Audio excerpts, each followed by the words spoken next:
നമ്മുടെ Indian medical systems എപ്പോഴും highly ഇഫക്റ്റീവാണ്. നമുക്ക് ഇൻഫ്രാസ്ട്രക്ചർ കുറവെന്നുള്ളൂ, നോളജ് ബേസ് നമ്മൾ ഇന്ത്യൻ സിസ്റ്റം വളരെ സ്ട്രോങ് ആണ്. വെസ്റ്റേൺ ഇൻഫ്രാസ്ട്രക്ചർ ഉണ്ടെങ്കിൽ നമുക്ക് you will have the best system. കാരണം അത്രയും ഹാർഡ് വർക്കിംഗ് ആയിട്ടുള്ള ഡോക്ടേഴ്സാണ് നമ്മളത്, അത്രയും ഇൻ്റലിജൻ്റ് ആയിട്ടുള്ള ആൾക്കാരാണ് നമ്മുടെ മെഡിസിന് പോകുന്നത്. അത്രയും ഒരു ഹാർഡ് വർക്കിംഗ് മെൻറ്റാലിറ്റി ഒന്നും പുറത്തില്ല. Core concept of healing is human touch എന്നുള്ളത്, അതാണ് എൻ്റെ മെയിൻ മിഷൻ. എൻ്റെ കീഴിൽ 31 കാർഡിയോളജിസ്റ്റ് ഉണ്ട് ഇപ്പോൾ. അവർ ഫെലോസ് എന്ന് പറയും. അവരെല്ലാം ഞാൻ ആദ്യം കാണിച്ചു കൊടുക്കുന്നത് എങ്ങനെയാ പേഷ്യൻ്റ് തോളിൽ കൈ ഇടാന്നുള്ളത്. അത് അല്ലെങ്കിൽ പേഷ്യൻ്റെ കൈ പിടിക്കുക, ഹഗ് ചെയ്യുക. അവർ സർപ്രൈസ്ഡ് ആണ്. അവർക്കത് പുതിയ ന്യൂ ജനറേഷൻ അത് അറിയില്ല. ഈ യോഗ പോലെയുള്ള മെഡിറ്റേഷണൽ സംഗതികൾ അവിടെ എങ്ങനെയാ വെസ്റ്റേണേഴ്സ് എങ്ങനെയാ കാണുന്നത്? സ്പിരിച്വൽ ആയിട്ടുള്ള ഹീലിംഗ്, നോൺ ട്രഡീഷണൽ ഹീലിംഗ്, ഇതെല്ലാം മീനിങ് ഫുള്ളാണ്. നമ്മൾ അലോപ്പതി മാത്രം വിശ്വസിച്ച് ഇതിൽ മാത്രം ഞാൻ വിശ്വസിച്ച് ഇത് മാത്രമേ ഞാൻ ചെയ്യുള്ളൂ പറഞ്ഞാൽ അത് നമ്മൾ പല ഓപ്പർച്യൂണിറ്റീസും ചിലപ്പോൾ മിസ് ചെയ്യും. കാരണം നമുക്ക് എല്ലാ ആൻസേഴ്സ് ഇല്ല ഓൾറെഡി. ട്രോമ ഇമ്പാക്റ്റ് 2 തരത്തിലാണ്. ഒന്ന് എനിക്കുള്ള ട്രോമ, കെയർ ഗിവറിന് വേറെ ട്രോമയാണ്. കൂടെ നിൽക്കുന്ന ആൾക്കാർക്ക് നമ്മുടെ ഈ ബുദ്ധിമുട്ടുകളെല്ലാം കണ്ടിട്ട് അവർക്കും ട്രോമയാണ്. ഇനി അതിൻ്റെ കൂടെ വേറെ ട്രോമ കൂടെ ഉണ്ട്, ഡോക്ടേഴ്സിന് ട്രോമ.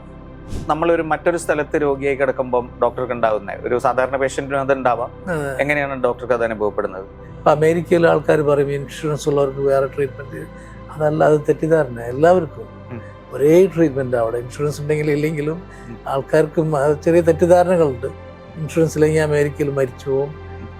വെനീസിൽ ഈ റോട്ടിലുള്ള ആംബുലൻസ് ഇല്ലേ, വെള്ളത്തിലുള്ള ആംബുലൻസ്, അന്ന് ലോ ടൈഡ് 2 മണിക്ക് അത് സംഭവം ഹാർട്ട് ഇങ്ങനെ അടിക്കാൻ തുടങ്ങി, മാറുന്നില്ല.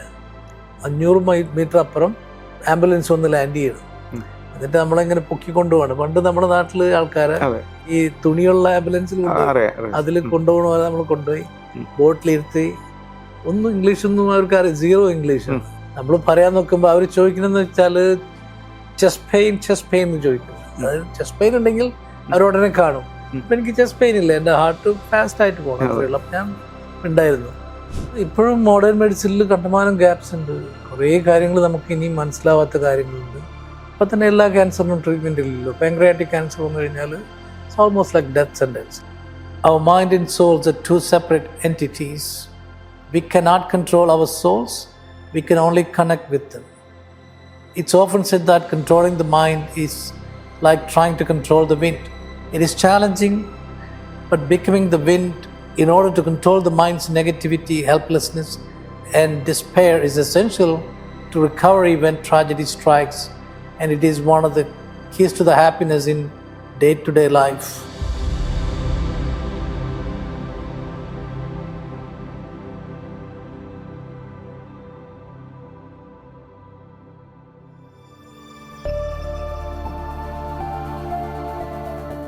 ഇപ്പം നമുക്ക് പരിചയമില്ലാത്ത മറ്റൊരു എത്തനിസിറ്റിയിലുള്ള ഒരാളുടെ ബ്ലഡ് സെൽസുമായിട്ട് നമ്മൾ ജീവിക്കുകയാണ്. അപ്പം അതുണ്ടാക്കുന്ന ഒരു സ്പിരിച്വൽ, ഒരു ഫിലോസഫിക്കൽ ബോധം ഉണ്ടല്ലോ. അതായത് ഇപ്പം ഡോക്ടർ ദീപക്കിന് തോന്നുന്ന ചില സംഗതികൾ ഉണ്ടാവുമല്ലോ. ഒരു മനുഷ്യനെ കുറിച്ച്, മാനവിക ബോധത്തെക്കുറിച്ചൊക്കെ വലിയൊരു, ഈ പറഞ്ഞ പോലെ ക്യാൻസർ ആണെന്ന് തിരിച്ചറിഞ്ഞപ്പോൾ ഉണ്ടായിരിക്കുന്ന ഷിഫ്റ്റ് പോലെ തന്നെ ഇപ്പോൾ ഉള്ള ജീവിതത്തിൽ ഈ മനുഷ്യനെ കുറിച്ചുള്ള വലിയൊരു ധാരണ രൂപപ്പെട്ടിട്ടുണ്ടാവില്ലേ? ഉണ്ട്. അതായത് ഞാൻ നേരത്തെ പറഞ്ഞ പോലെ ഒരു റീബർത്ത് അല്ലേ? അത് ക്യാൻസർ മാറി, പിന്നെ നമ്മുടെ തന്നെ ബോഡിയിൽ ഒരു മേജർ കോമ്പണന്റ് മാറ്റി വെക്കുകയല്ലേ.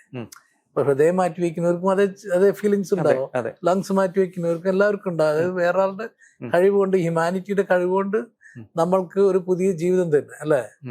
അപ്പൊ അത് പ്രൈമറി ഫീലിംഗ് ഗ്രേറ്റ്ഫുൾ. ലൈഫിനോട് തന്നെ നമ്മൾ ഗ്രേറ്റ്ഫുള്ളായി ഓരോ ദിവസവും. അങ്ങനെ ഒരു ഹ്യൂമാനിറ്റിയുടെ പവർ കൊണ്ട്, കൈൻഡ്നെസ് കൊണ്ട് നമുക്കൊരു സെക്കൻഡ് ലൈഫ് വരുന്നത്. അത് സ്പിരിച്വൽ ഫീലിംഗ് ആണ്. Being grateful every day you face. നമ്മൾ ഓരോ ദിവസത്തിന് നമ്മൾ കാണുന്നത് തന്നെ വേറെ നിലയ്ക്കാണ്. നമ്മൾ ചെറിയ ചെറിയ കാര്യങ്ങൾ നമ്മൾ എഫക്റ്റ് ചെയ്യില്ല ഒരിക്കലും. ഇപ്പോൾ എൻ്റെ ലൈഫ് അങ്ങനെയാ. സ്മോൾ തിങ്സ്, അങ്ങനത്തെ ഒരു പ്രശ്നങ്ങളേ ഇല്ല എനിക്ക്. I am happy where I am. നമ്മൾ ഒരു സെക്കൻഡ് ലൈഫ് കിട്ടിയ ഒരു ഹാപ്പിനെസ്, ഒരു profound happiness and thankfulness. Give and take എന്ന് പറയില്ലേ, നമ്മൾ ആൾക്കാരെ ഹെൽപ്പ് ചെയ്യുക, അതേപോലെ നമുക്ക് തിരിച്ച് ഹെൽപ്പ് കിട്ടും എന്നുള്ളൊരു ഫീലിംഗ് റീഇൻഫോഴ്സ് ചെയ്തു. ട്രാൻസ്പ്ലാന്റിൻ്റെ സ്ട്രഗിളും പോസ്റ്റ് ട്രാൻസ്പ്ലാന്റ് വളരെ സ്ട്രഗിളായിരുന്നു. അതായിരുന്നു worst part of my life. അത് ഒരു 6 weeks വളരെ മോസ്റ്റ് ഡിഫിക്കൾട്ട് ട്രോമറ്റൈസിങ് പീരീഡ്. അതാർക്കായാലും കേട്ടോ, ആരും ട്രാൻസ്പ്ലാന്റ് ബോൺമാരോ ട്രാൻസ്പ്ലാന്റ് പോയാലും അതൊരു sad thing, but gives you life. അത് എങ്ങനെയാണ് സാർ സാഡ് തിങ് ആയി മാറുന്നത്? സാഡ് തിങ് എന്ന് വെച്ചാൽ സ്ട്രഗിൾ, ആഗണി, പെയിൻ, ഡിസ്കംഫർട്ട്. അതായത് ഒരു ഇത്രയും ഞാൻ മെഡിക്കൽ ഫീൽഡിൽ ഇത്രയും ഒരു പെയിൻഫുൾ ആയിട്ടുള്ളൊരു ട്രീറ്റ്മെൻ്റ് ഇല്ല. അത് നമ്മളെ ബോഡി തന്നെ കംപ്ലീറ്റ് ട്രാൻസ്ഫോം ചെയ്യും. ഒരു 2 weeksoളം ഭക്ഷണം ഒന്ന് വയറിൽ അൾസേഴ്സ് എല്ലായി. ഇതിൻ്റെ കീമോതെറാപ്പി അത്ര സ്ട്രോങ് ആണ്. ഈ ആഫ്റ്റർ അൾസേഴ്സ്, മൗത്ത് അൾസേഴ്സ് ആയി. പിന്നെ എൻ്റെ കേസിലാണെങ്കിൽ എനിക്ക് അക്യൂട്ട് GVHD എന്ന് പറഞ്ഞൊരു പരിപാടി ഉണ്ടായി. അത് എന്ന് വെച്ചാൽ ബ്ലിസ്റ്റേഴ്സ്, ബോഡിയിലും ആക്സിലയിലും എല്ലായിടത്തും ബ്ലിസ്റ്റേഴ്സ്. പിന്നെ വെച്ചാൽ 7-10 days കണ്ടിന്യൂസ് മോർഫീൻ പമ്പ്. അത് ഇല്ലാതെ നമുക്ക് ശ്വാസം വലിക്കാൻ പോലും അത്രയും ബുദ്ധിമുട്ടാണ്. വെള്ളം ഇറക്കാൻ പറ്റില്ല, ഐസ് പോലും നമുക്ക് കഴിക്കാൻ പറ്റില്ല. അപ്പൊ അതൊരു എന്താ പറയാ, അതൊരു ultimately it's A sad thing. ഒരാളും നോബഡി ഷുഡ് ഗോ ത്രൂ അല്ലേ അങ്ങനെ ഒരു പെയിൻ. പക്ഷെ it's A life saving thing, അതൊരു ലൈഫ് പ്രിസർവിങ് തിങ്. അതുകൊണ്ട് അത് ചെയ്താൽ നമുക്ക് ജീവിക്കാം അല്ലേ. അപ്പോൾ അതൊരു മിക്സ് ബാഗ് ആണ്. അതുപോലെ നമ്മൾ ഇപ്പൊ ഈ ട്രാൻസ്പ്ലാന്റ് കഴിഞ്ഞ ശേഷം അല്ലെങ്കിൽ അതുണ്ടാക്കുന്ന ഞാൻ നേരത്തെ മാനവിക ബോധത്തെ കുറിച്ച് പറഞ്ഞല്ലോ. അപ്പൊ അതിനകത്ത് ഇപ്പം ഡോക്ടർക്ക് ഇപ്പം നമ്മളിപ്പം മൈഗ്രേഷനെ കുറിച്ച് സംസാരിക്കുന്നു, അല്ലെങ്കിൽ ഡിസ്പ്ലേസ്മെന്റ്, അല്ലെങ്കിൽ ബിലോങ്ങിങ് എന്നൊക്കെയുള്ള കോൺസെപ്റ്റ് ഒക്കെ, അതൊക്കെ എത്രമാത്രം മനോഹരമായ കോൺസെപ്റ്റാണ് ഈ ബിലോങ്ങിങ് എന്നുള്ള സംഗതി. അതായത് മൈഗ്രേഷനൊക്കെ എത്രമാത്രം ഒരു ചെറിയ സംഗതിയാണ്. അതിനെക്കുറിച്ചുള്ള കലാപങ്ങൾ, അല്ലെങ്കിൽ മനുഷ്യൻ അങ്ങോട്ടും ഇങ്ങോട്ടും ജാതിയുടെയോ മതത്തിന്റെയോ അല്ലെങ്കിൽ മൈഗ്രേറ്റഡ് ആയിട്ടുള്ള മനുഷ്യന്മാർ മറ്റൊരു വിഭാഗമാണെന്നൊക്കെ വിചാരിക്കുന്ന ഒരു വലിയ ഇപ്പോഴത്തെ ഏറ്റവും വലിയൊരു പൊളിറ്റിക്കൽ സിറ്റുവേഷൻ ആണ്. അപ്പൊ ഡോക്ടറെ പോലെ ഇത്രയും വലിയൊരു ഇത് അനുഭവിച്ച ഒരു മനുഷ്യൻ എന്നുള്ള രീതിയിൽ അതിനൊക്കെ കാണുന്നത് എങ്ങനെയാ? ഞാൻ ഇപ്പോ പണ്ടും അങ്ങനെ തന്നെയായിരുന്നു. I C humans and humans. എനിക്കതിൽ വേറെ മൈഗ്രേഷനോ അവരുടെ കളറോ ക്രീഡോ റിലീജിയനോ പണ്ടേ എനിക്ക് ഉണ്ടായിരുന്നില്ല. അങ്ങനെ I never so things like that. ഇപ്പൊ ഈവൺ മോർ ഇപ്പോന്ന് വെച്ചാൽ അങ്ങനത്തെ ഒരു കൺസെപ്റ്റേ എൻ്റെ മനസ്സിലില്ല. കാരണം വേറൊരു ഹ്യൂമൻ ബീയിങ് എനിക്ക് ലൈഫ് തന്നു, അതിലും വലിയൊരു എന്താ പറയാ. പിന്നെ നമുക്ക് ഒരിക്കലും ഡിസ്ക്രിമിനേറ്റ് ചെയ്യാൻ പറ്റില്ല ഒരാളും. പിന്നെ എൻ്റെ ജോബിന്റെ പാടും ഡോക്ടേഴ്സ് എന്ന് വെച്ചാൽ നമ്മൾ ഒരിക്കലും ഒരാളെയും ഡിസ്ക്രിമിനേറ്റ് ചെയ്യാൻ പാടില്ല. Everybody should be the same. ഒരാൾ നമ്മളെ മുമ്പിൽ ഒരാൾ വന്നാൽ അത് ഹോംലെസ് ആണോ വലിയ റിച്ച് ആണോ പവർഫുൾ ആണോ കാണരുത്. നമ്മൾ കാണേണ്ടത് അവരെ ഹെൽത്ത് ഇഷ്യൂ ആണ്, അവരുടെ മനസ്സാണ്. എന്നിട്ട് നമ്മൾ ചികിത്സിക്കാൻ പാടുള്ളൂ. അത് കുറെ വെസ്റ്റേൺ കൺട്രീസിൽ പോകുമ്പോൾ കുറേ കൂടെ അത് റീഇൻഫോഴ്സ് ചെയ്യാം അവർ. ഇപ്പൊ അമേരിക്കയിലെ ആൾക്കാർ പറയും ഇൻഷുറൻസ് ഉള്ളവർക്ക് വേറെ ട്രീറ്റ്മെന്റ്.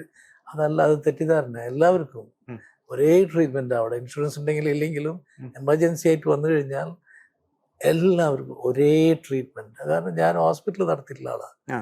അപ്പൊ നമ്മൾ അങ്ങനെയാണ് പറയണത്. അതായത് അക്യൂട്ട് സ്റ്റേജിൽ ഇൻഷുറൻസ് നോക്കരുത്, സേവ് ദയർ ലൈഫ്, അവരുടെ ജീവിതം രക്ഷിക്കുക. പിന്നെ ഫൈനാൻസ് ഡിപ്പാർട്ട്മെന്റ് വേറെ അവർ ഡീൽ ചെയ്യട്ടെ.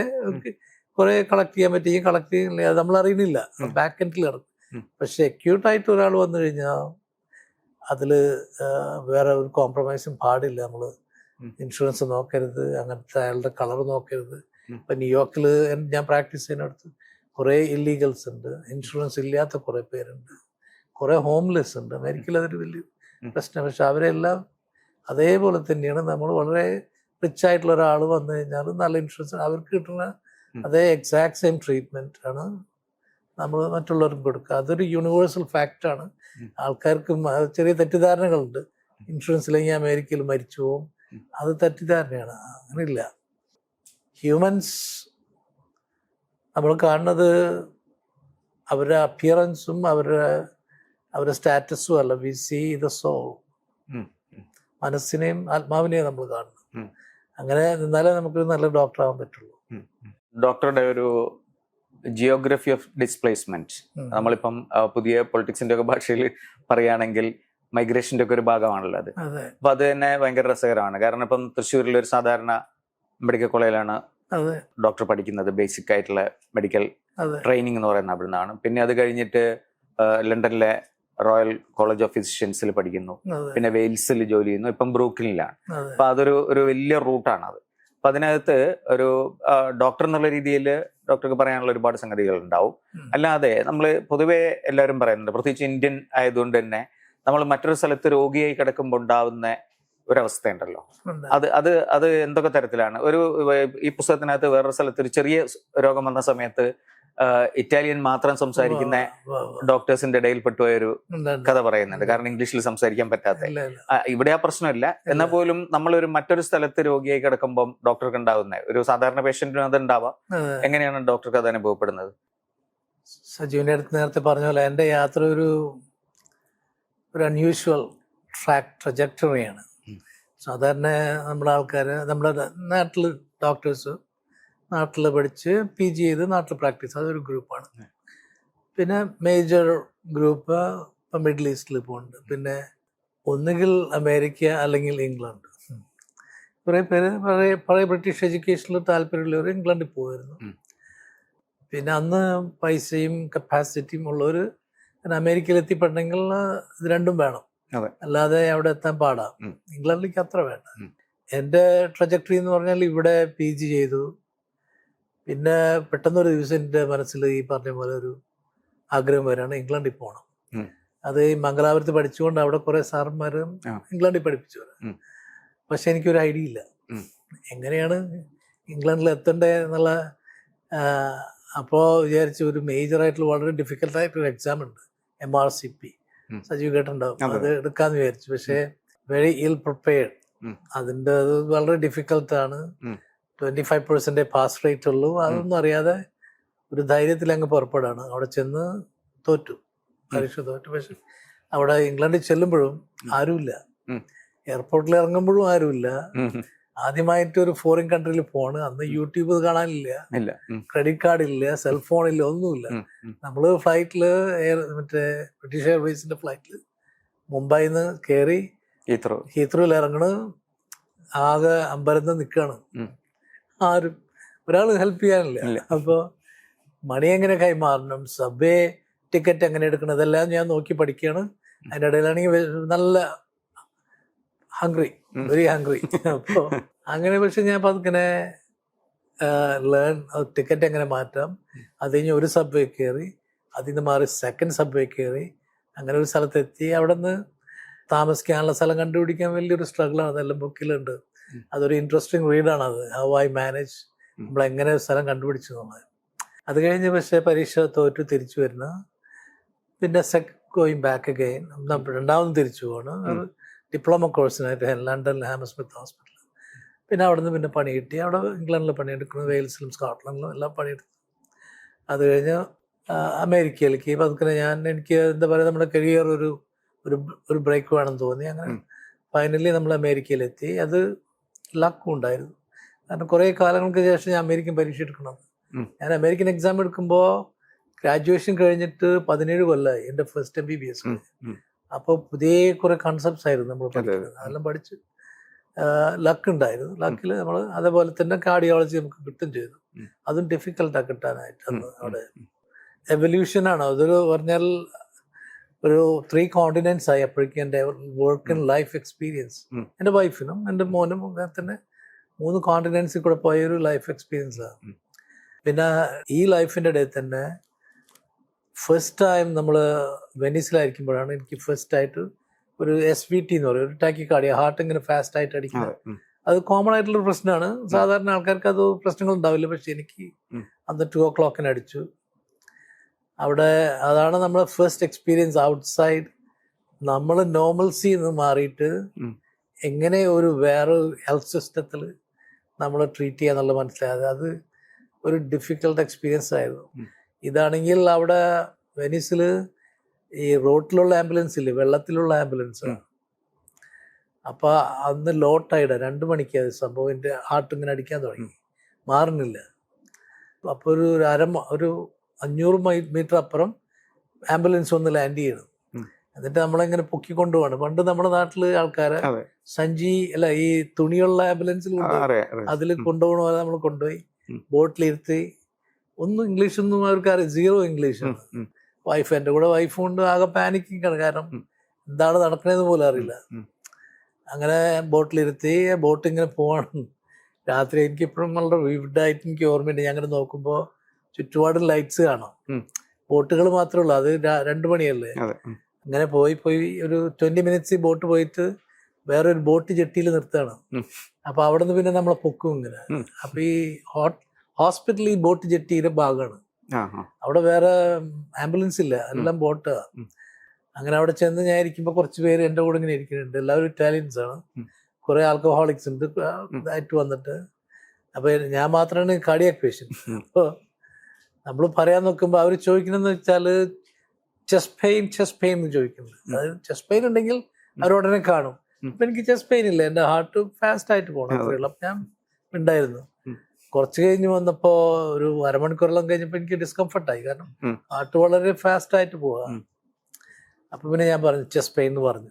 എനിക്ക് മനസ്സിലായി, അല്ലാതെ ഇവര് എന്നെ കാണില്ല. അത് പറഞ്ഞോടുകൂടി എന്നെ വേറെ മാറ്റി. അപ്പൊ സാധാരണ കാർഡിയോളജിസ്റ്റ് അല്ലല്ലോ അവിടെ ഉള്ളത്. അങ്ങനെ ഞാൻ പേപ്പറിൽ എഴുതി കൊടുത്തു, ഈ മരുന്ന് പറ്റിങ്ങി തരാൻ പറഞ്ഞു. അപ്പൊ അയാൾ നോക്കിയിട്ട് അയാൾക്ക് മനസ്സിലായി തന്നെയാണ് ഇതിന് പറ്റിയ മരുന്ന്. അത് തന്നു.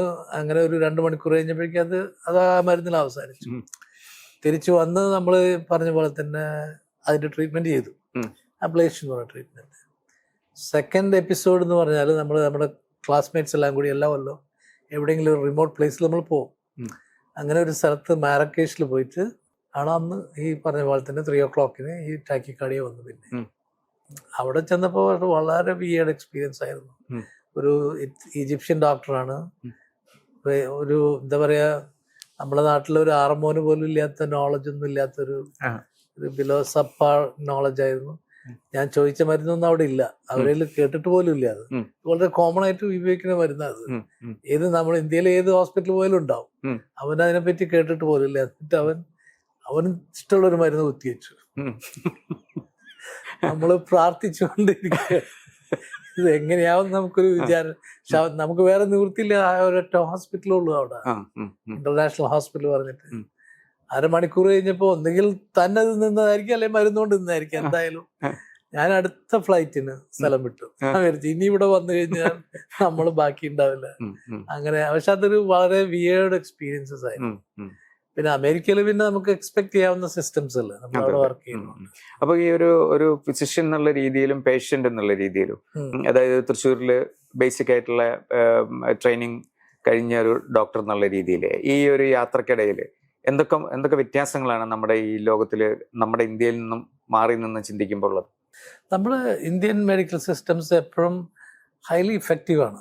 നമുക്ക് ഇൻഫ്രാസ്ട്രക്ചർ കുറവൊന്നുള്ളൂ, നോളജ് ബേസ് നമ്മൾ ഇന്ത്യൻ സിസ്റ്റം വളരെ സ്ട്രോങ് ആണ്.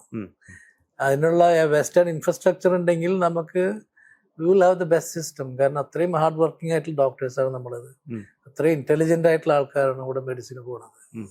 അത്രയും ഒരു ഹാർഡ് വർക്കിംഗ് മെന്റാലിറ്റി ഒന്നും പുറത്തില്ല നമ്മുടെ ഈ ഇവിടുത്തെ ഡോക്ടേഴ്സിന്റെ പോലെ. ഹാർഡ് വർക്കിംഗ് ആണ് അവർ, പക്ഷെ അവിടെ ലിമിറ്റ്സ് ഉണ്ട്.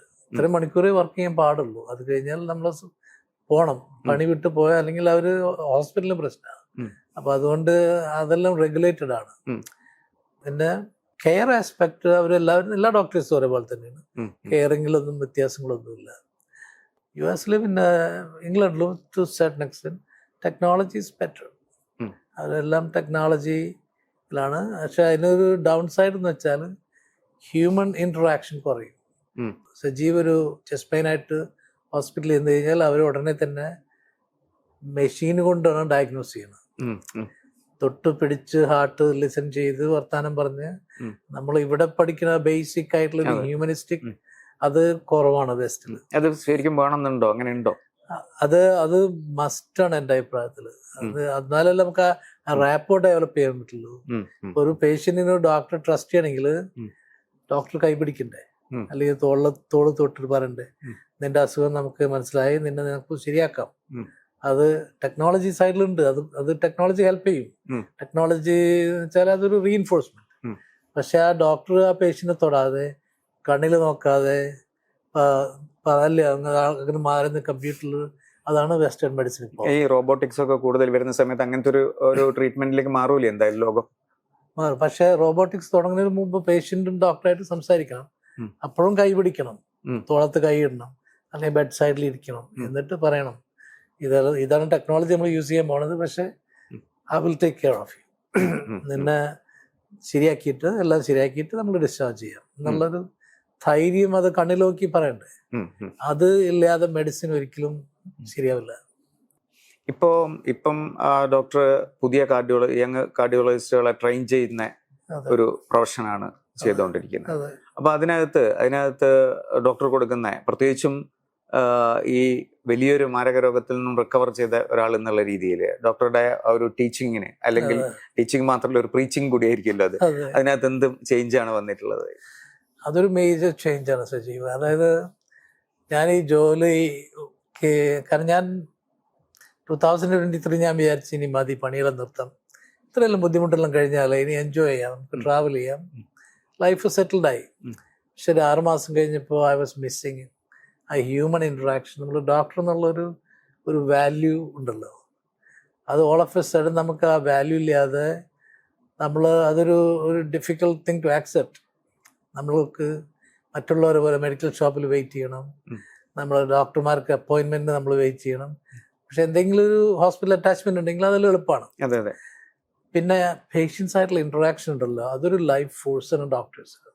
അതാരും മനസ്സിലാക്കുന്നില്ല. അതിപ്പോൾ ബാഡ് എക്സ്പീരിയൻസസ് ഉണ്ടാവും, പക്ഷേ ഓവറോൾ എല്ലാ ഡോക്ടേഴ്സിനും ആ ഇന്ററാക്ഷൻ പോസിറ്റീവ് ഫോഴ്സാണ് അല്ലേ. അതൊരു വാലിഡേഷൻ ആണ് ഡോക്ടറുടെ. അങ്ങനെ ഒരു ഇന്ററാക്ഷൻ ഇല്ലെങ്കിൽ ഡോക്ടർക്ക് വാലിഡേഷൻ ഇല്ല. അപ്പോൾ അത് മിസ്സായി. അങ്ങനെ പിന്നെ ഞാൻ തിരിച്ച് പണിക്ക് പോവാണ്. അപ്പം ഞാൻ എൻ്റെ ചെയർമാൻ്റെ അടുത്ത് പറഞ്ഞത്, ഇങ്ങനെ എനിക്കൊരു പാർട്ട് ടൈം ജോബ്, ഇങ്ങനെ ഐ ലൈക്ക് ടു ടീച്ച്, പഠിപ്പിക്കാൻ ഇഷ്ടമാണ്. അപ്പോൾ അയാൾ പറഞ്ഞു വെച്ചാൽ നീ നിന്റെ ലൈഫ് എക്സ്പീരിയൻസ് പഠിപ്പിച്ചാൽ മതി. പിന്നെ അയാൾക്ക് അറിയാം, അയാൾക്ക് മനസ്സിലായി എന്തെല്ലാം നടന്നുള്ളത്. I'm asking you to teach them life experiences. Cardiology നമ്മൾ പഠിപ്പിക്കും അതിൻ്റെ കൂടെ.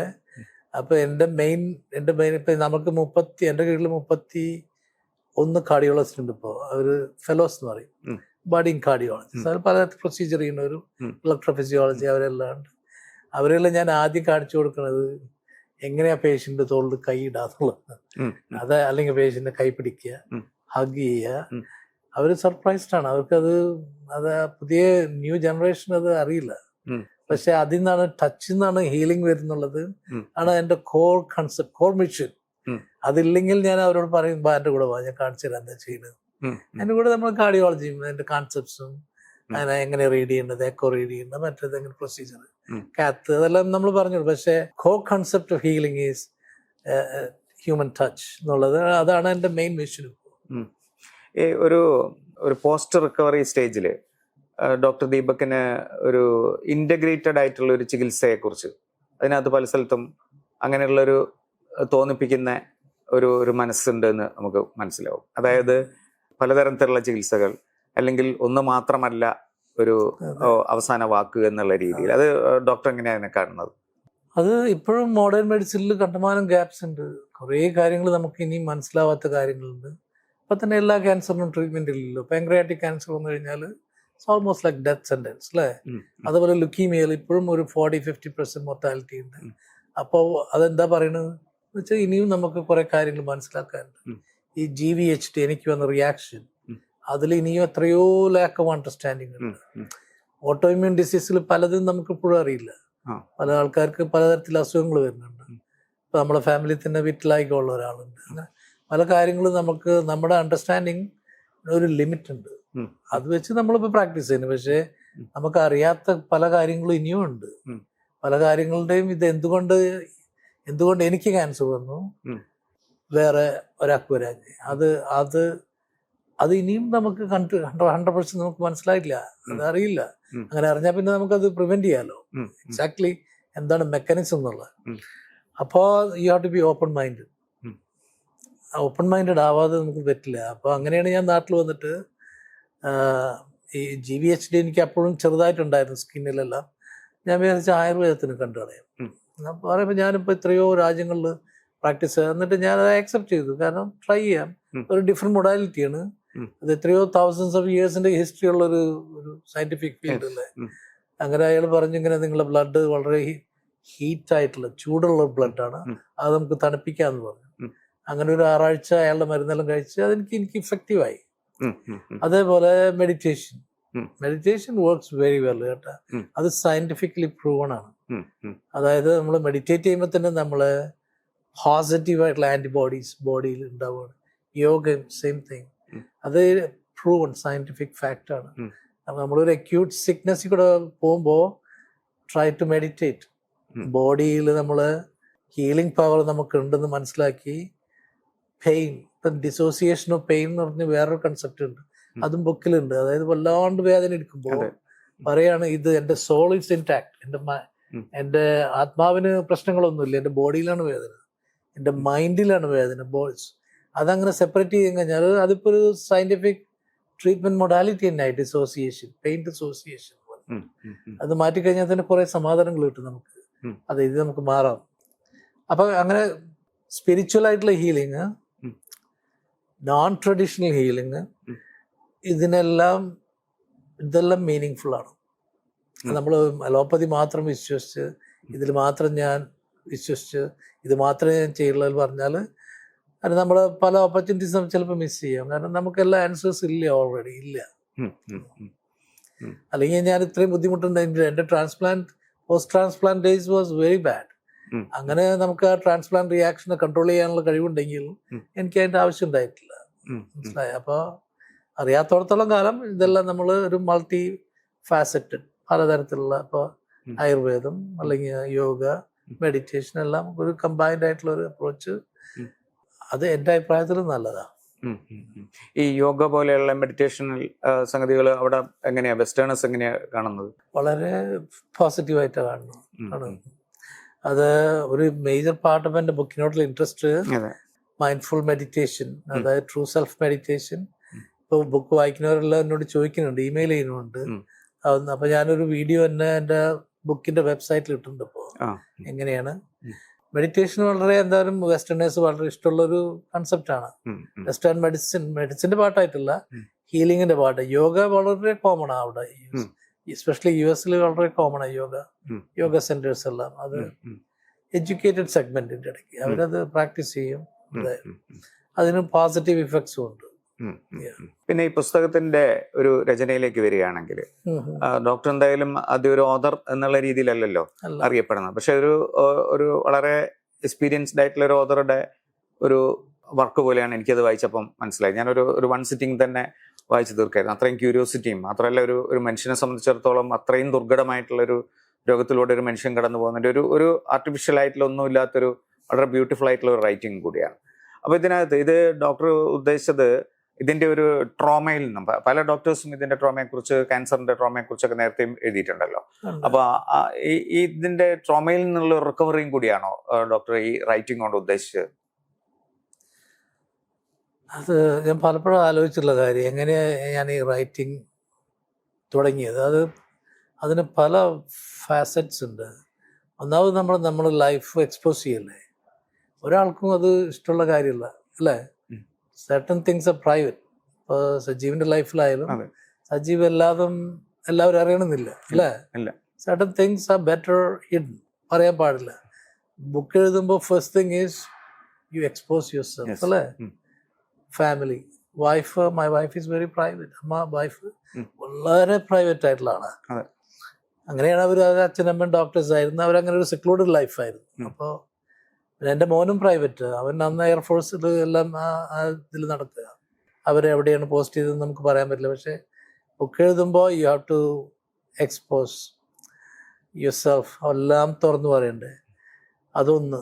രണ്ടാമത്തെന്ന് വെച്ചാൽ PTS. ഞാൻ ഒരു ബുക്ക് എഴുതാൻ ഹീലിംഗ് കൺസെപ്റ്റ്സ് എൻ്റെ മനസ്സിലുണ്ടായിരുന്നു. അത് എനിക്ക് പുതിയൊരു നോളജായിരുന്നു. ഈ ബോഡി മൈൻഡ് ഹീലിംഗ്, ബോഡിയോട് നമ്മൾ ചോദിക്കണം ഹീലിംഗിന്, ആസ്കിങ്. നമ്മൾ ബോഡിയോട് തന്നെ ബെഗ് ചെയ്യണം, പ്ലീസ് ഹെൽപ്പ് മീ, എൻ്റെ വൈറ്റ് സെൽസ് കൂട്ടു, എൻ്റെ റെഡ് സെൽസ്. അതൊരു കോൺസെപ്റ്റ് എനിക്കറിയാത്തത്. അതുപോലെ മെഡിറ്റേഷനിലൂടെ നമ്മൾ പെയിനെ ഡിസോസിയേറ്റ് ചെയ്യുക. പക്ഷെ മോർ ഇമ്പോർട്ടൻ്റ്ലി, ക്യാൻസർ കഴിഞ്ഞ എല്ലാവരും കടന്നു പോകുന്ന ഒരു ഘട്ടമുണ്ട്, സർവൈവർഷിപ്പ് എന്ന് പറയുക. ക്യാൻസർ കഴിഞ്ഞു, ഇപ്പോൾ തൈറോയ്ഡ് ക്യാൻസർ കഴിഞ്ഞു, സ്റ്റൊമക് ക്യാൻസർ കഴിഞ്ഞു, കോളൻ ക്യാൻസർ കഴിഞ്ഞു. അത് കഴിഞ്ഞുള്ള സമയത്ത് അതിൻ്റെ സർജറി കഴിഞ്ഞു, റേഡിയേഷൻ കഴിഞ്ഞു, കീമോ കഴിഞ്ഞു, അയാളുടെ മനസ്ഥിതി എന്താ, അത് അയാളുടെ മനസ്ഥിതി ക്യാൻസറിന് മുമ്പുള്ള മനസ്ഥിതിയെക്കാളും വളരെ വ്യത്യാസമായിരിക്കും. അത് ഒരു ഗിവണാണ്, അതായത് ഉറപ്പാണ്. അതിനെപ്പറ്റി നമ്മൾ ആരും സംസാരിക്കില്ല അല്ലേ. അത് I want to bring it out. അപ്പോൾ അതാണ് എനിക്കും സംഭവിച്ചത്. ഞാൻ വിചാരിച്ചു 2018 ട്രാൻസ്പ്ലാന്റ് കഴിഞ്ഞു, 19 കോംപ്ലിക്കേഷൻസ് എല്ലാം ഉണ്ടായിരുന്നു, ഹോസ്പിറ്റലൈസ് ആയി. പക്ഷെ 19 ഏപ്രിൽ ആയപ്പോഴേക്കും ഞാൻ വിചാരിച്ചു നോർമൽസിൽ വന്നു കഴിഞ്ഞാൽ, നമ്മൾ പണിക്ക് പോയി കഴിഞ്ഞാൽ everything will be fine. It's not fine. അവിടെയാണ് നമ്മൾ മൈൻഡ് പിന്നെ സംതിങ് സ്റ്റാർട്ട്സ് ടു ചേഞ്ച്. നമ്മുടെ മനസ്സിൽ തന്നെ കാര്യങ്ങൾ മാറാൻ തുടങ്ങും. നമ്മൾ ഉറക്കം ഇല്ലാണ്ടാവും, ഡ്രീംസ് കാണാൻ തുടങ്ങും, PTSD, നമ്മൾ shame, sense of shame. Any cancer patients എടുത്ത് ചോദിച്ചു, അവർക്ക് എല്ലാവർക്കും അതുകൊണ്ടാണ് ക്യാൻസർ ആരും ഈവൻ ഫാമിലി മെമ്പേഴ്സിൻ്റെ കൂടെ പറയില്ല. എൻ്റെ ഒരു ക്ലാസ്മേറ്റ് എന്നെ വിളിച്ചിരുന്നു, ക്യാൻസർ ഉണ്ടായിരുന്നു, സ്വന്തം അമ്മയ്ക്ക് പോലും അറിയില്ല. അത് ഡോക്ടറാണ്, സ്വന്തം അമ്മയോട് പോലും പറഞ്ഞില്ല. കാരണം നമ്മൾക്ക് ഇതൊരു വല്ലാത്തൊരു മെൻ്റൽ സ്റ്റേറ്റാണ് ക്യാൻസർ വരുമ്പോൾ. ആരോടെ പറയണ്ടേ? പറഞ്ഞ ആൾക്കാർ നെഗറ്റീവായിട്ട് ചിന്തിക്കുമോ? എൻ്റെ ഫ്യൂച്ചർ എന്താവും? അതുകൊണ്ട് ഷീ മാനേജ്. ഒരാളോടും പറയാതെ ഒരു കൊച്ചു കുട്ടിയെ നോക്കാൻ ആളെ നിർത്തി, ഭർത്താവ് നാട്ടിൽ നിന്ന് പോയി വന്ന് ഒരു cancer holds treatment by herself. ഞാൻ എനിക്ക് നമ്മൾ വർക്ക് ചെയ്യുന്നതുകൊണ്ട് ആൾക്കാർ അറിഞ്ഞു. പക്ഷെ എന്നാലും എല്ലാവരും അറിയിക്കണമെന്നുണ്ടായില്ല ആ സമയത്ത്. കാരണം ഒരു നെഗറ്റീവ് ഒരു കോണറ്റേഷൻ, അതായത് ക്യാൻസർ എന്ന് പറഞ്ഞാൽ അതൊരു നല്ലതല്ല, നല്ലൊരു ഫീലിംഗ് അല്ലേ. അത് ഫേസ് ചെയ്തിട്ട് നമ്മൾ അതെല്ലാം കഴിഞ്ഞ് പുറത്ത് വരുമ്പോഴാണ് ഈ സർവൈവർഷിപ്പിൻ്റെ പ്രശ്നങ്ങൾ വരുന്നത്. അതിലാണ് ഈ ട്രോമ വരുന്നത്. ട്രോമ ഇമ്പാക്റ്റ് 2 തരത്തിലാണ്. ഒന്ന് എനിക്കുള്ള ട്രോമ, കെയർ ഗിവറിന് വേറെ ട്രോമയാണ്. കൂടെ നിൽക്കുന്ന ആൾക്കാർക്ക് നമ്മുടെ ഈ ബുദ്ധിമുട്ടുകളെല്ലാം കണ്ടിട്ട് അവർക്കും ട്രോമയാണ്. അത് വൈക്കേരിയസ് ട്രോമ എന്ന് പറയുന്നത് സയൻറ്റിഫിക് ടൈമിൽ, അത് കൂടെയുള്ളവർക്ക്. അല്ലെങ്കിൽ കെയർ ഗിവർ ട്രോമ. ഇനി അതിൻ്റെ കൂടെ വേറെ ട്രോമ കൂടെ ഉണ്ട്, ഡോക്ടേഴ്സിന് ട്രോമ. ക്യാൻസർ പേഷ്യൻസിന് ഇപ്പോൾ എനിക്കുള്ള നമ്മളെല്ലാം ഈ ഡെത്തും ലൈഫായിട്ട് ഉള്ള പേഷ്യൻസിനെ കാത്ത് ലാബിൽ ഡെത്ത് കാണുക, അതൊരു ട്രോമയാണ് നമുക്ക്. കാരണം നമ്മൾ കാണാൻ പാടില്ലാത്തല്ലേ കാണുന്നത്. അതിൽ നമ്മളെങ്ങനെ രക്ഷപ്പെടുന്നു, ഫാമിലിയുടെ റിയാക്ഷൻ, അവർക്ക് അറിയുന്നു, അതെല്ലാം ഒരു ട്രോമയാണ്. അതിനെ നമുക്ക് കോപ്പ് ചെയ്യാനുള്ള മെക്കാനിസംസ് ഇനിയില്ല. അപ്പോൾ അതൊരു ക്രൂഷ്യൽ പോയിന്റായിട്ട് ഹൈലൈറ്റ് ചെയ്യണമെന്നുണ്ടായിരുന്നു. അത് ഒരു major part of my book. അതാണ് 2 ചാപ്റ്റർ ഞാൻ ട്രോമേനെ പറ്റി കൊടുത്തത്. എങ്ങനെ എൻ്റെ എക്സ്പീരിയൻസ് എന്തായിരുന്നു, what kind of dreams I had, എന്തെല്ലാം സ്വപ്നങ്ങളാണ് ഞാൻ കണ്ടിരുന്നത്, ബാഡ് ഡ്രീംസ്, എൻ്റെ ഹോറബിൾ ഡ്രീംസ്. പിന്നെ നല്ലൊരു തെറപ്പിസ്റ്റിനെ കിട്ടി. എൻ്റെ ബുക്കിൻ്റെ ഫോർവേഡ് എഴുതിയത് എൻ്റെ തെറപ്പിസ്റ്റാണ്. അത് ഞാൻ ഇൻസിസ്റ്റ് ചെയ്ത് അയാൾ കൊണ്ട്, കാരണം അതൊരു ക്രൂഷ്യൽ കൺസെപ്റ്റാണ്. ഈ 3 കൺസെപ്റ്റ്സാണ് എനിക്ക് ഹൈലൈറ്റ് ചെയ്യുന്നത്. അപ്പോൾ അതൊരു മിഷൻ പോലെ എന്തായാലും ഇത് എഴുതി കളയണം. പിന്നെ അതിൽ കൂടെ സൈഡ് ലൈനിലുള്ള എൻ്റെ ട്രാൻസ്പ്ലാന്റിന്റെ സ്റ്റോറിയും, അതും ഒരു എക്സ്ട്രാ ഓർഡിനറി ട്രാൻസ്പ്ലാന്റ് സ്റ്റോറിയാണ്. ഞാൻ പറഞ്ഞില്ല, ഏറ്റവും മിറാക്കിൾ ആയിട്ടുള്ള അതന്നെ, അതും എങ്ങനെ സംഭവിച്ചു.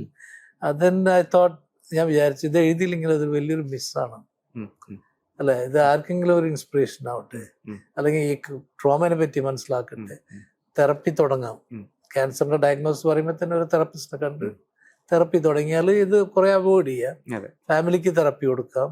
അങ്ങനെ പിന്നെ ഈ പെയിൻ വരുമ്പോൾ മെഡിറ്റേഷൻ ചെയ്യാം, അല്ലെങ്കിൽ ഫീവർ വരുമെങ്കിൽ നമുക്ക് ബോഡിയോട് തന്നെ ചോദിക്കാം. ഈ 3 കോർ കോൺസെപ്റ്റ്സ് ആണ് ഹൈലൈറ്റ് ചെയ്യണമെന്നുണ്ടായത്. അത് 5 കൊല്ലം എടുത്തു, 5 years. പതുക്കെ എഴുതി ഓരോന്ന് ആലോചിച്ചു. അതാണ് ബേസിക് പ്രമിസ് ബുക്ക് എഴുതാനുള്ള കാരണം. ഇപ്പോൾ ഉള്ള നമ്മുടെ ഇപ്പം ഇന്ത്യയിലുള്ള അല്ലെങ്കിൽ കേരളത്തിലുള്ള ക്യാൻസർ രോഗികൾ മാത്രമല്ല, എല്ലാ തരത്തിലുള്ള രോഗികളും, പ്രത്യേകിച്ചും ഒരു ക്യാൻസർ സർവൈവർ എന്നുള്ള രീതിയിൽ ഡോക്ടർ ഈ അനുഭവങ്ങളുടെ വെളിച്ചത്തിൽ, അതായത് വലിയ ഒരു ഭയാനകമായ രോഗം തന്നെയാണല്ലോ എന്നും. അപ്പൊ അത്തരത്തിലുള്ള രോഗികൾക്ക് ഡോക്ടർ ഒരു മെസ്സേജ് എന്തായിരിക്കും കൊടുക്കുന്നത്? നമ്മുടെ കേരളത്തിലെ ഒരുപാട് പേരുണ്ട്, അനുദിനം വർദ്ധിക്കുകയും ചെയ്യാണ്. ട്രീറ്റ്മെന്റും അതുപോലെ തന്നെ നന്നായി വരുന്നുണ്ട് എന്ന് പറയാം. അതായത് ഹീലിംഗ് ഈസ് പോസിബിൾ. നമ്മൾ ചികിത്സ മാറ്റാം, ഡോക്ടർമാരെ വിശ്വസിക്കുക, അതൊരു വലിയൊരു ഫാക്ടർ. ഇവിടെ ഒരു ഡിസ്ബിലീഫ് എന്നുള്ളൊരു ചില സ്ഥലങ്ങളിൽ ഞാൻ കാണാറുണ്ട്. ഇങ്ങനെ ഡോക്ടേഴ്സിൻ്റെ. പക്ഷേ ക്യാൻസർ രോഗി എന്നുള്ള നിലയ്ക്ക് ഒപ്പീനിയൻസ് എല്ലാം എടുക്കാം, വേറെ ഡോക്ടേഴ്സിനെ കണ്ട്. പക്ഷേ ഹീലിംഗ് ഈസ് വെരി പോസിബിൾ. ചികിത്സിച്ച് മാറ്റാവുന്നതാണ് കുറേ ക്യാൻസറുകൾ. വളരെ ലേറ്റ് ആയി കഴിഞ്ഞാൽ പിന്നെ ക്യൂർ ഇല്ലാത്ത കണ്ടീഷൻസ് ഉണ്ട്, അത് ക്യാൻസറിൽ വരാവുന്ന ഒരു സംഭവമാണ്. അങ്ങനെയാണെങ്കിൽ ഡെത്തിനെ ഫേസ് ചെയ്യുക, അതായത് എങ്ങനെ ഹൗ കൻ ഐ ഡൈ, അത് ഇമ്പോർട്ടൻ്റ് ആണ് ക്യാൻസറിൻ്റെ ഭാഗത്ത്. പാലിയേറ്റീവ് കെയറിൽ ഡിപ്പെൻഡ് ചെയ്യുക. ഇപ്പോൾ 6 മാസം നിൽക്കണമെങ്കിൽ 6 മാസം ഡോക്ടേഴ്സ് പറയുന്നത് നിങ്ങൾ ക്യാൻസർ സ്പ്രെഡ് ചെയ്തു, ബ്രെയിനിലുണ്ട് അല്ലെങ്കിൽ ലിവറിലുണ്ട്, ഇനി കീമോതെറാപ്പി ഉണ്ട്, then face every day with hope and make the best out of every day. അതും ഒരു പാർട്ട്. പിന്നെ fight with everything you have. Cancer is something you have to fight for yourself. The healing should come from yourself. കുറേ ബന്ധുക്കളുണ്ട്, കുറേ ആൾക്കാരുണ്ട്, അതിലൊന്നും കാര്യമില്ല, അതെല്ലാം നോയ്സാണ്. ഇത് സ്വന്തം മനസ്സിലൊരു ധൈര്യം കൊടുത്ത് ഇതെനിക്ക് ഇതിനെ ഫൈറ്റ് ചെയ്യാം, I will do my best to fight cancer within me, ഞാൻ പരമാവധി ശ്രമിക്കാം എന്ന് നോക്കിയാൽ നമ്മളെ ബോഡി തന്നെ മിറക്കിൾസ് സാധിച്ചു തരും. അതുകൊണ്ട് fight with everything you have. Soul and mind check-in. Our mind and souls are two separate entities. We can dissociate our chattering minds, the culmination of our past thoughts and experiences, both good and bad, but not our pure souls. We cannot control our souls, we can only connect with them. It's often said that controlling the mind is like trying to control the wind, yet the mind frequently strikes back, not wanting to displace as a director. When this occurs, we remind ourselves that our eternal soul is our true essence and is not subject to being buffeted by the winds of change. It is challenging, but becoming the wind in order to control the mind's negativity, helplessness, and despair is essential to recovery when tragedy strikes, and it is one of the keys to the happiness in day-to-day life. Dethroning the mind from its top dog spot reveals its trick, so it is easier not to fall for them. In the praise of primacy, our soul can then direct our minds to hope and healing. At the same time, true sadness is real and can weigh heavily on the heart. We cannot entirely ignore these emotions. Frequently checking in with the soul through regular meditation helps to overcome the negativity and anger. I like to call it a soul and mind check-in. Since one relegated to its proper place in the pecking order, our minds become instruments our souls can work with. Our souls can only be intact and do not experience pain. One of the most powerful tools of my recovery was the reminder to myself, yes, I can take this pain. My mind is crying out, but my soul is not hurting.